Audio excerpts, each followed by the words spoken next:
Top Fuel. Tony Shoemaker is 1,000 feet away from a whole patch of records, and here they are, including beating Amato for the career all-time. 11 wins this season, 6 straight wins. This could be so huge coming up for Tony Shoemaker. Boy, absolutely. If you go to the top of the class over Joe Amato's, and guys like Big Daddy Don Garza be the winningest Top Fuel driver ever, it's got to be something to be said there. But this race car has just been, it's unbelievable how dominant they've been this year. If anybody can take them out, though, right now, I got to believe right here, Antron Brown, Lee Beard.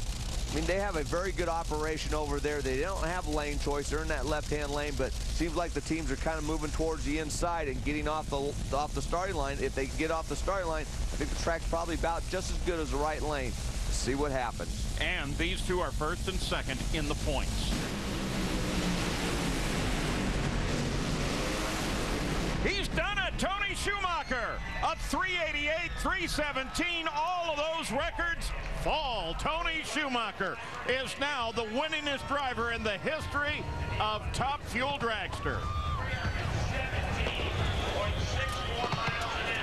Boy, what a great job. I mean, that team is just unbelievable. Tony Shoemaker, I mean, he had the advantage off of the starting line. He might even been in a little bit deep because he didn't have the big numbers early, but he's run almost 278 miles per hour at the 8th. That's where he really made the difference over Antron Brown to get his 53rd career victory.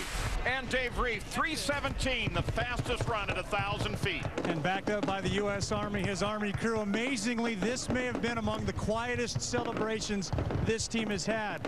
That's because you realize what you guys accomplished, getting Tony Shoemaker to an unbelievable number.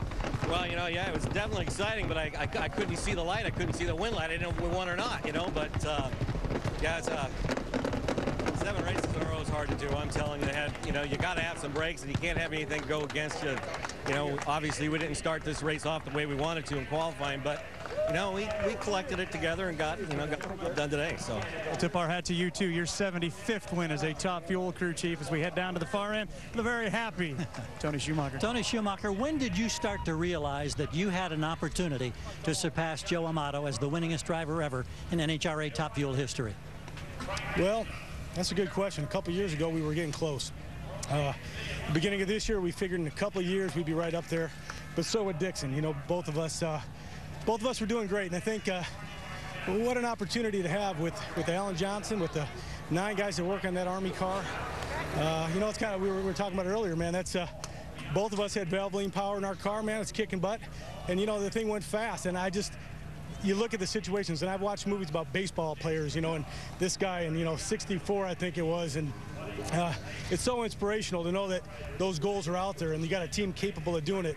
But to get up in the morning and to have that shot, to have that one shot, you know, sitting in the staging lanes and just thinking, man, we're 4 seconds away, 3.8 seconds. I don't even know what we ran, but we're that close to doing something that no one's ever done before. It's a privilege, it's an honor to be part of the U.S. Army team, to be part of something great like that. Well, you've seen something special in history, but where does he stand? Tony Shoemaker is the winningest Top Fuel driver of all time. It takes a great car to do that. Alan Johnson gave it to him, but it also takes a great driver, and Tony Shoemaker is a great race car driver.